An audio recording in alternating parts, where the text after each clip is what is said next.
ये आकाशवाणी है। स्पॉटलाइट में प्रस्तुत है सेवा और समर्पण 20 साल सुशासन के श्रृंखला के अंतर्गत प्रधानमंत्री नरेंद्र मोदी की महत्वाकांक्षी योजना एक भारत श्रेष्ठ भारत पर विशेष कार्यक्रम। एक भारत श्रेष्ठ भारत।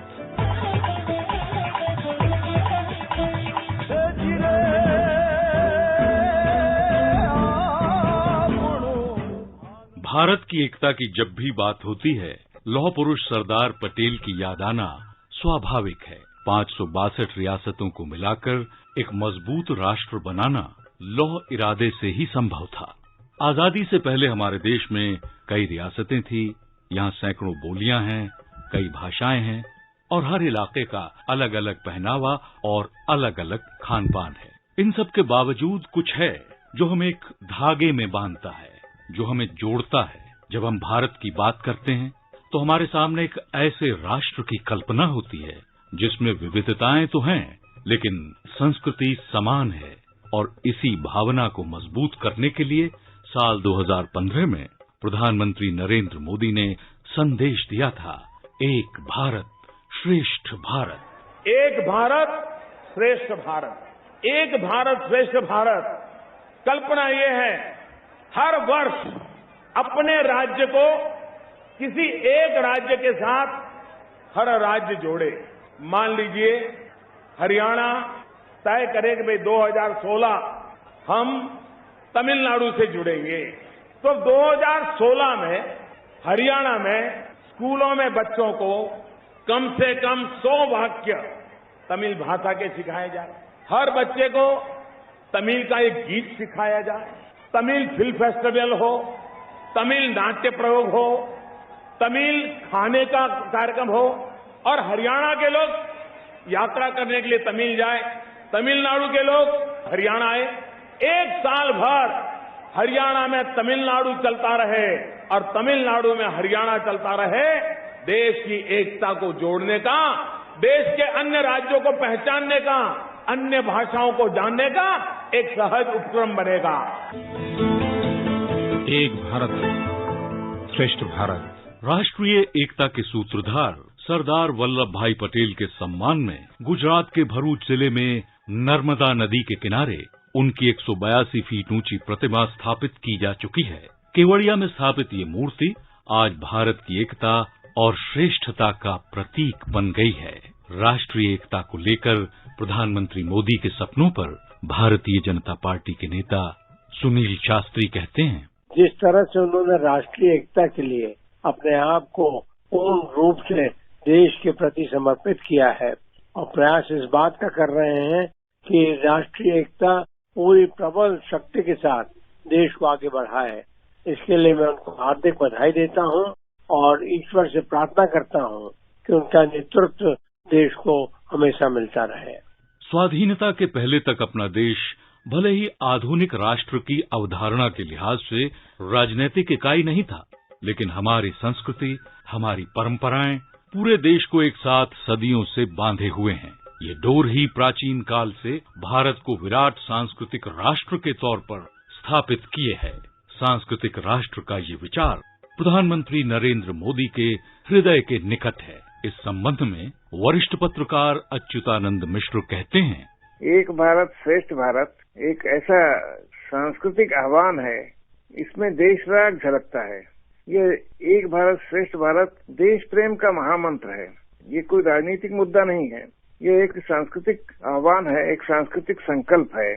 और नरेंद्र मोदी जी को ये विचार नए नहीं है, बहुत पुराने उनके संस्कार हैं। जो संस्कार उन्होंने राष्ट्रीय स्वयंसेवक संघ और पंडित दीनदयाल उपाध्याय के विचारों, प्रेरणाओं, संस्कारों से लिया था, उसको ही उन्होंने पुनर्व्याख्यायित किया है, पुनर्प्रतिष्ठित किया है। एक भारत की जो राजनीतिक परिकल्पना है, जिसको प्रधानमंत्री के रूप में कार्यान्वित करने की कोशिश मोदी जी कर रहे हैं, और श्रेष्ठ भारत तो एक संकल्प है, जैसा मैंने कहा, वो एक लक्ष्य है। डॉक्टर राम मनोहर लोहिया बताते थे कि भारत में राष्ट्रीय एकता तमाम विरोधों के बावजूद मौजूद है। पूरे भारत में भोजन में, भजन में, भाषा में, भूषा में, भवन में, भगवानों में अनेक तरह की विविधताएं दिखाई देती हैं, लेकिन यही उसकी विशेषता है इसके बावजूद भी राष्ट्रीय एकता ये बनी रहती है। भारतीय सांस्कृतिक एकता के तार धार्मिक तीर्थों से भी होकर जुड़ते हैं। प्रधानमंत्री मोदी इसे बखूबी समझते हैं। यही वजह है कि सिखों के पवित्र स्थल करतारपुर साहिब के लिए पाकिस्तान के साथ बातचीत के बाद खास कॉरिडोर खोला गया, जहां भारत से जाने वाले तीर्थयात्री अपने पवित्र स्थल पर मत्था टेक सकें। करतारपुर गुरुद्वारा सिखों के पहले गुरु नानक देव जी की जन्मस्थली है, जो अब पाकिस्तान में है। ये वही गुरुद्वारा है जहां गुरु नानक देव ने अपनी आखिरी सांसें ली थी। प्रधानमंत्री की सोच और उनके प्रयासों का ही नतीजा रहा कि गुरु नानक देव के प्रकाश पर्व के विशेष अवसर पर 9 नवंबर सन 2020 को इस कॉरिडोर का उद्घाटन हुआ। इतिहास में ये तारीख भारत को जोड़ने की एक नई कोशिश के तौर पर दर्ज हो चुकी है। सिख समुदाय की श्रद्धा का सम्मान करते हुए प्रधानमंत्री मोदी की पहल पर अफगानिस्तान से गुरु ग्रंथ साहिब की 3 प्रतियां भी हाल ही में भारत लाई गईं और उन्हें पूरे सम्मान के साथ स्थापित किया गया।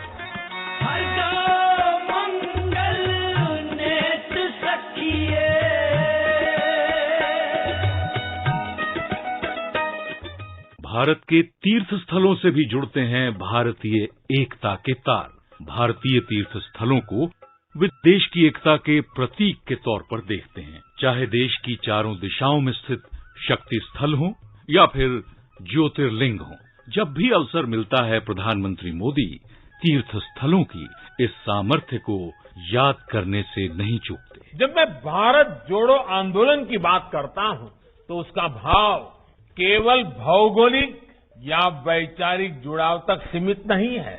ये भविष्य के भारत के निर्माण के लिए हमें हमारे अतीत से जोड़ने का भी संकल्प है। इसी आत्मविश्वास पर हमने अतीत के खंडहरों पर आधुनिक गौरव का निर्माण किया है। राष्ट्र केवल भूमि से नहीं बनता, उसकी एकता सिर्फ ताकत के बल पर मजबूत नहीं रहती, बल्कि महान सांस्कृतिक परंपराएं भी राष्ट्र को जोड़ने की मजबूत डोर होती हैं। I had the privilege of working with Mr. Modi when he became the Chief Minister of Gujarat, first in the Finance Department and later when I became Chief Secretary from the year 2005 to 2007.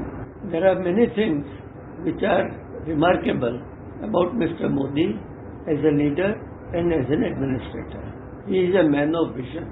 He can see things which would happen in the future or which should happen in the future. प्रधानमंत्री मोदी इस तथ्य को अच्छी तरह से समझते हैं। Corona की महामारी के दौरान जब हर ओर तबाही का मंजर था, लोग बिना वजह खुद के लिए दवाओं का संग्रह कर रहे थे, तब प्रधानमंत्री मोदी अपनी परंपराओं की याद दिलाने में पीछे नहीं रहे। 26 अप्रैल 2020 को मन की बात के जरिए देश को संबोधित करते हुए प्रधानमंत्री ने कहा था, प्रकृति, विकृति और संस्कृति, इन शब्दों के पीछे के भाव को देखें तो जीवन को समझने का एक नया द्वार खुलता है। भारत ने प्रकृति और विकृति की सोच से परे अपनी संस्कृति के अनुरूप निर्णय लिया। अगर मानव प्रकृति की चर्चा करे तो ये मेरा है, मैं इसका उपयोग करता हूँ। इसको और इस भावना को बहुत स्वाभाविक माना जाता है, किसी को इसमें कोई ऐतराज नहीं होता। इसे हम प्रकृति कह सकते हैं। लेकिन जो मेरा नहीं है, जिस पर मेरा हक नहीं है, उसे मैं दूसरे से छीन लेता हूँ, उसे छीनकर उपयोग में लाता हूँ, तो हम इसे विकृति कह सकते हैं। इन दोनों से परे, प्रकृति और विकृति से ऊपर जब कोई संस्कारित मन सोचता है या व्यवहार करता है तो हमें संस्कृति नजर आती है। जब कोई अपने हक की चीज, अपनी मेहनत से कमाई चीज, अपने लिए जरूरी चीज, कम हो या अधिक, इसकी परवाह किए बिना किसी व्यक्ति की जरूरत को देखते हुए खुद की चिंता छोड़कर अपने हक के हिस्से को बांट करके किसी दूसरे की जरूरत पूरी करता है, वही तो संस्कृति है। हमारे देश को जोड़ने में एक बड़ी भूमिका रेलवे ने भी निभाई है।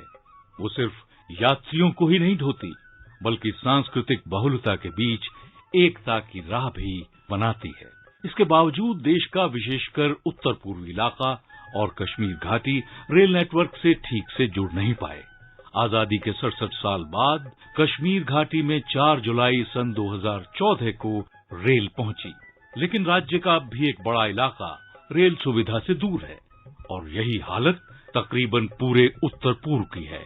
भारत को जोड़ने और उसे एक बनाने की दिशा में प्रधानमंत्री मोदी ने बड़ा कदम उठाया है। भारत के 75वें स्वाधीनता दिवस के अवसर पर लाल किले के प्राचीर से राष्ट्र को संबोधित करते हुए प्रधानमंत्री नरेंद्र मोदी ने उत्तर पूर्वी राज्यों की राजधानियों को भी जल्द ही रेल सेवा से जोड़ने का ऐलान किया और इसके साथ ही कश्मीर को भी सन 2023 तक रेलवे नेटवर्क से जोड़ने की तैयारी है। मेरा नाम मियां हुसैन गुलबेग, मैं धोलरो जुत ग्राम पंचायत का सरपंच हूँ। हमारे गांव का बहुत विकास हुआ है। वो नरेंद्र मोदी साहब जब गुजरात के मुख्यमंत्री थे तब उन्होंने यहाँ पे रणोत्सव शुरू करवाया, जिसकी वजह से आज हमारे गांव का बहुत विकास हुआ है। गांव में बैंक है, 3 ATM है, गांव में हाई स्कूल है, गांव में हॉस्पिटल है, गांव में रोजगारी है, गांव में 2 साल पीने का पानी है।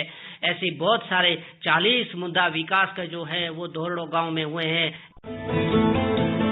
एक भारत श्रेष्ठ भारत। प्रधानमंत्री जानते हैं कि संस्कृति और तकनीक के सहारे देश आगे बढ़ सकता है।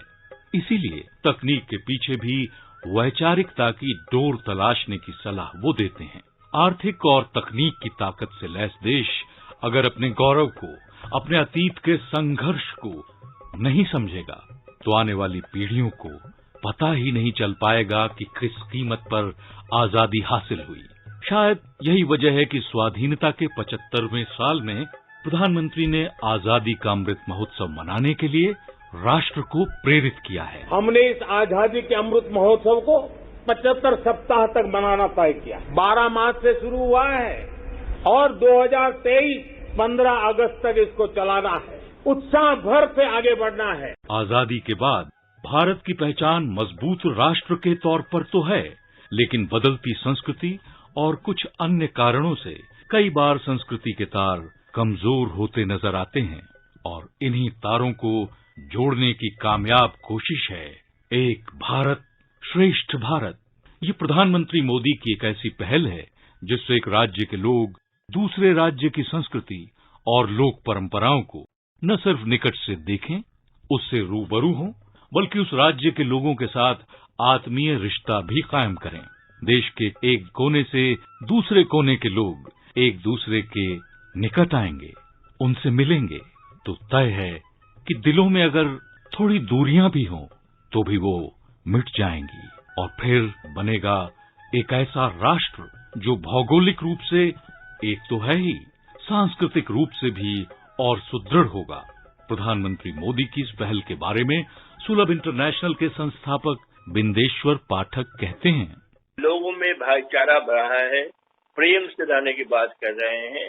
ये बहुत ही अच्छी बात है एक अखंड भारत के लिए, श्रेष्ठ भारत के लिए, और इसमें माननीय प्रधानमंत्री का बड़ा योगदान है। तो हम आशा करते हैं कि माननीय प्रधानमंत्री का सपना पूरा होगा और देश अखंड होगा और श्रेष्ठ होगा।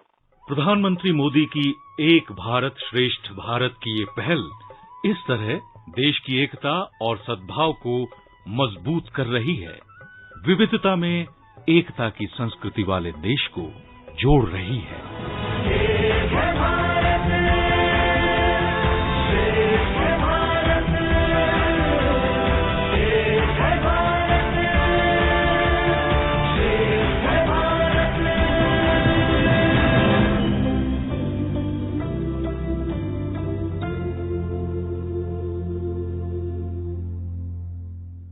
अभी आप सुन रहे थे सेवा और समर्पण 20 साल सुशासन के श्रृंखला के अंतर्गत प्रधानमंत्री नरेंद्र मोदी की महत्वाकांक्षी योजना एक भारत श्रेष्ठ भारत पर विशेष कार्यक्रम। ये कार्यक्रम आकाशवाणी के समाचार सेवा प्रभाग द्वारा प्रस्तुत किया गया। इसे आप हमारे mobile app news on AIR और YouTube channel news on AIR official पर भी सुन सकते हैं।